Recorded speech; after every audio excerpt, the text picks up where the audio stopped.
हमसे जुड़ाया है आशमाने को, जिंदगी भर तो हमें पानी, जिंदगी भर तो हमें भेजे खारे पानी। कोई माता की उम्मीदों पे न डाले पानी, कोई माता की उम्मीदों पे न डाले पानी, जिंदगी भर तो हमें भेजे खारे पानी, जिंदगी भर तो हमें भेजे खारे पानी, जिंदगी भर तो हमें भेजे खारे पानी।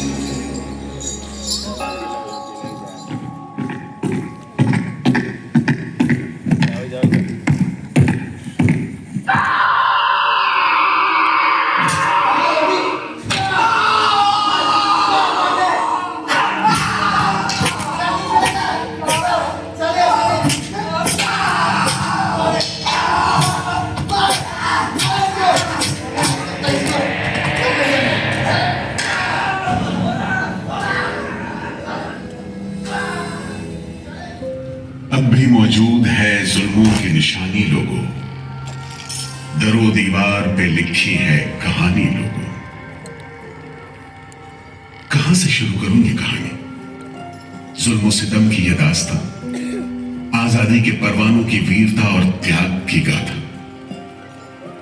मैं जो एक रूह हूं, आत्मा हूं, उन तमाम लोगों की जिन्होंने अपने खून पसीने से, अपने बलिदान से, जान की कुर्बानियों से इस मिट्टी के जर्रे जर्रे को आजादी का तीरथ बना दिया। मैं गवाह हूं उस जुल्म का जो यहां आदम के बेटों ने आदम के बेटों पर बेरहमी से ढाया। सदियों से मैं इसी जगह मौजूद हूं। मेरे सीने में दफन है वो सारी कहानियां जिन्होंने इन हरे भरे खूबसूरत टापुओं को वो खौफनाक नाम दिया, काला पानी।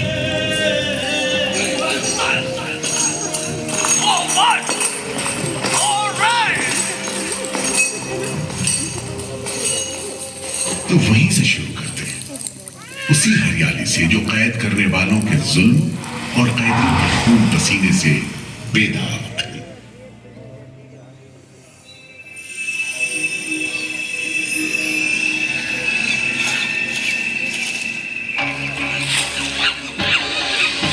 कहते हैं अंडमान द्वीप समूह का नाम रामायण के प्रतापी वानर देवता अंडमान यानी हनुमान के नाम पर रखा गया।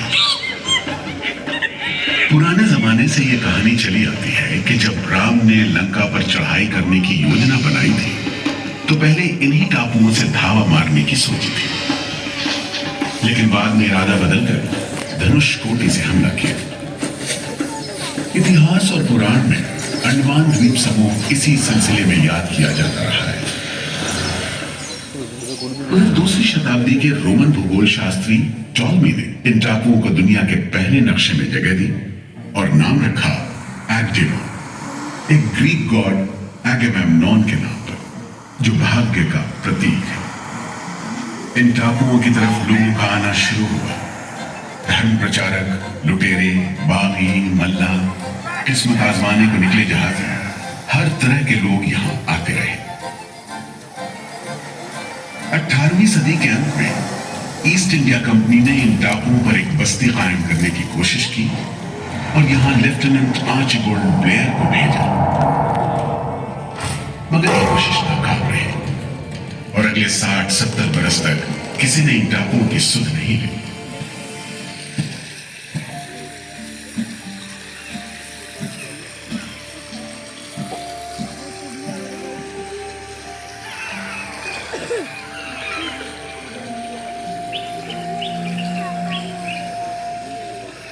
प्राकृतिक खूबसूरती और शांत समुद्र के बीच जिंदगी की खामोश लहरें उठती और बैठ जाती। उगते सूरज के साथ पक्षी जागते और डूबते सूरज के साथ इन टापुओं पर जिंदगी सुकून से सो जाती। कि तभी भारत का पहला स्वाधीनता संग्राम यानी 1857 की आजादी की लड़ाई पूरी हुई।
खाड़ी का नाम लेफ्टिनेंट आर्चिबाल्ड ब्लेयर के नाम पर पोर्ट ब्लेयर रखकर मुजरिमों की बस्ती कायम की गई। सन 57 के वीरों के नक्शे कदम पर कुछ ही साल बाद अंडमान की धरती पर पैर रखे वहाबी आंदोलन के राजनीतिक बंदियों ने 1860 से 1872 के बीच बहुत से वहाबी आंदोलनकारी अंडमान भेजे गए। सरहदी सूबे का रहने वाला एक पठान शेर अली आफरीदी भी अंडमान में उस समय उम्र कैद की सजा काट रहा था और अंग्रेजों से बदला लेने के लिए मौके की तलाश में था।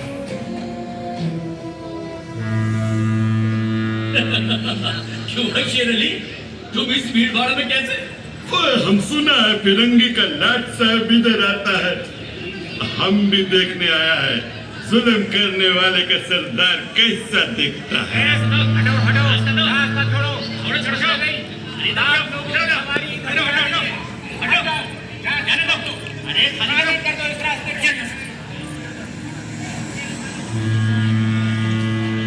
अरे देखो देखो, आ गए भाई साहब, अंग्रेज बहादुर आ गए।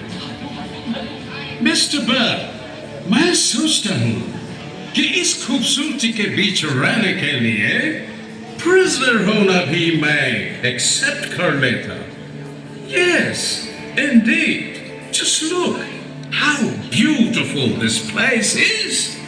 ये prisoner लोग इस खूबसूरती को नहीं देखते, वरना इस टापू को prison नहीं स्वर्ग समझते। यस सर, आप ठीक कहते हैं। इधर आइए प्लीज।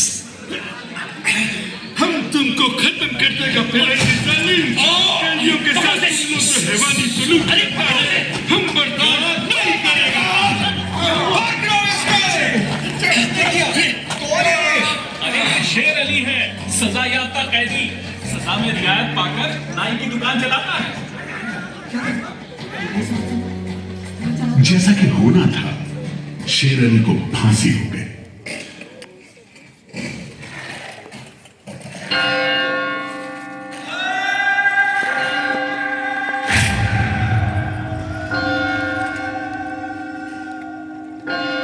शायद इसी घटना का असर था कि ब्रिटिश सरकार ने कैदियों के साथ और भी कड़ाई बरतने के बारे में गंभीरता से सोचना शुरू किया।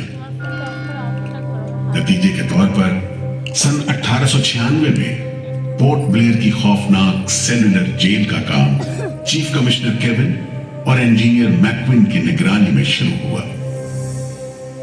यूरेनस मक्विन, आपकी जांच पूरी हो गई? यस सर, हमने पूरा टापू का मुआयना कर लिया है। तो आपके हिसाब से जेल कहाँ बनेगी? मेरा राय भी जेल इसी जगह बने तो अच्छा रहेगा सर। इस पहाड़ी पर? यस सर, हम इस पहाड़ी को ईस्ट का तरफ ऊपर से काटकर समुद्र से 60 फीट की ऊंचाई पर मैदान बना देगा। इससे दो फायदा होगा, जेल के लिए जगह निकलेगा और पहाड़ी काटने से जो मिट्टी निकलेगा उससे हम नीचे का दलदल को भरकर ऑफिसर्स के लिए टेनिस एंड क्रिकेट खेलने का मैदान, इवन जिमखाना क्लब भी बना सकता सर।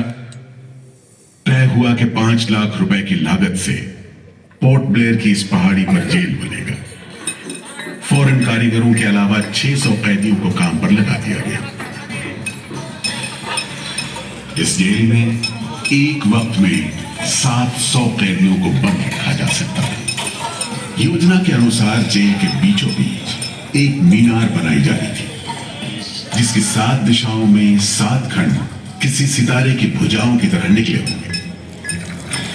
हर खंड में 3 मंजिलें बनाई जानी थी और 7 खंड में कुल मिलाकर 698 कोठरियों का निर्माण होना था। ईंटों की ढुलाई के लिए ट्रेन की 5 मील लंबी पटरी बिछाई गई। इमारत बनाने के लिए ढेर सारे सामान बर्मा से मंगवाए गए।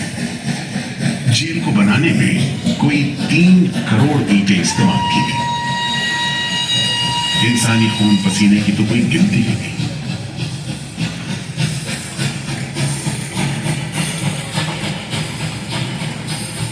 सुबह दोपहर शाम रात कोड़े चलते रहे और काम होता रहा।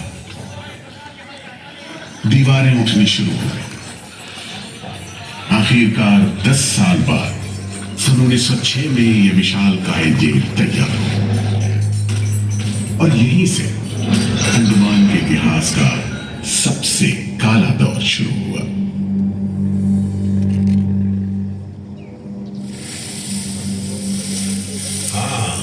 सच कहते हो, आज भी उस दौर को याद करके झुरझुरी सी हो जाती है।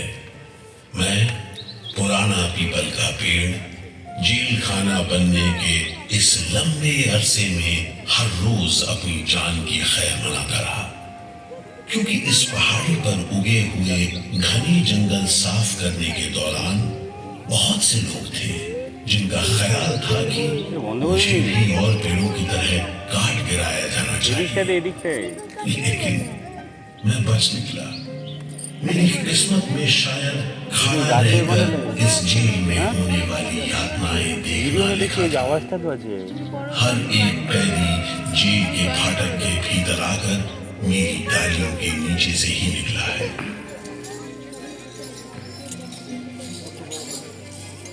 जैसे जैसे अंग्रेजी शासन के खिलाफ आजादी की मांग तेज हुई, ब्रिटिश सरकार ने सेलुलर जेल के फाटक हर छोटी बड़ी बात के लिए खोलने शुरू कर दिए। किसी ने पर्चा निकाला तो अंडमान जेल, किसी ने लेख लिखा तो अंडमान जेल। लेकिन जब आजादी की लौ दिल में जल रही हो तो लोगों को कब तक रोका जा सकता है? 20वीं सदी शुरू